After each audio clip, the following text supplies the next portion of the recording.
Chapter 34. Huck said, "Tom, we can slope if we can find a rope. The window ain't high from the ground." "Shucks, what do you want to slope for?" "Well, I ain't used to that kind of a crowd. I can't stand it." "I ain't going down there, Tom." "Oh, bother, it ain't anything. I don't mind it a bit. I'll take care of you." Seed appeared. "Tom," said he, "Auntie has been waiting for you all the afternoon. Mary got your Sunday clothes ready and everybody's been fretting about you. Say, ain't this grease and clay on your clothes? Now, Mr. City, you just tend to your own business. What's all this blowout about anyway?" "It's one of the widow's parties that she's always having. This time it's for the Welshman and his sons.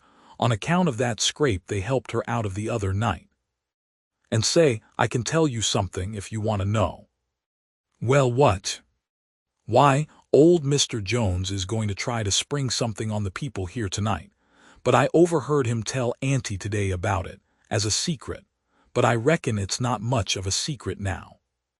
Everybody knows, the widow too, for all she tries to let on she don't. Mr. Jones was bound Huck should be here, couldn't get along with his grand secret without Huck, you know." "Secret about what, Seed?" "About Huck tracking the robbers to the widow. I reckon Mr. Jones was going to make a grand time over his surprise, but I bet you it will drop pretty flat." Seed chuckled in a very contented and satisfied way. "Seed, was it you that told?" "Oh, never mind who it was. Somebody told, that's enough. Seed, there's only one person in this town mean enough to do that, and that's you. If you had been in Huck's place you'd sneaked down the hill and never told anybody on the robbers. You can't do any but mean things, and you can't bear to see anybody praised for doing good ones. There, no thanks, as the widow says," and Tom cuffed Seed's ears and helped him to the door with several kicks. "Now go and tell Auntie if you dare, and tomorrow you'll catch it."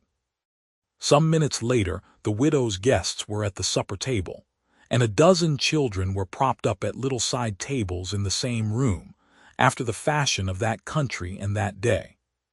At the proper time, Mr. Jones made his little speech, in which he thanked the widow for the honor she was doing himself and his sons, but said that there was another person whose modesty, and so forth and so on.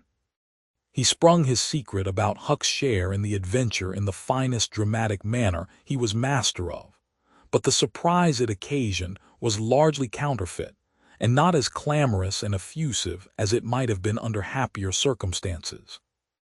However, the widow made a pretty fair show of astonishment, and heaped so many compliments and so much gratitude upon Huck that he almost forgot the nearly intolerable discomfort of his new clothes, in the entirely intolerable discomfort of being set up as a target for everybody's gaze and everybody's laudations. The widow said she meant to give Huck a home under her roof and have him educated, and that when she could spare the money she would start him in business in a modest way. Tom's chance was come. He said, "Huck don't need it. Huck's rich." Nothing but a heavy strain upon the good manners of the company kept back the due and proper complimentary laugh at this pleasant joke, but the silence was a little awkward. Tom broke it. "Huck's got money. Maybe you don't believe it, but he's got lots of it. Oh, you needn't smile. I reckon I can show you. You just wait a minute." Tom ran out of doors. The company looked at each other with a perplexed interest, and inquiringly at Huck, who was tongue-tied. "Seed, what ails Tom?" said Aunt Polly. Well, there ain't ever any making of that boy out, I never."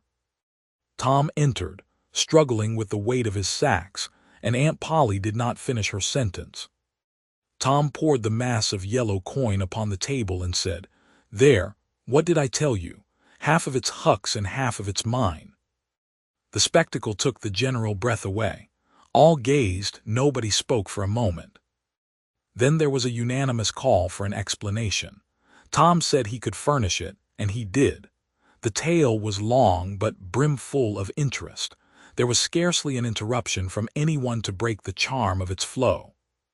When he had finished, Mr. Jones said, I thought I had fixed up a little surprise for this occasion, but it don't amount to anything now. This one makes it sing mighty small, I'm willing to allow. The money was counted.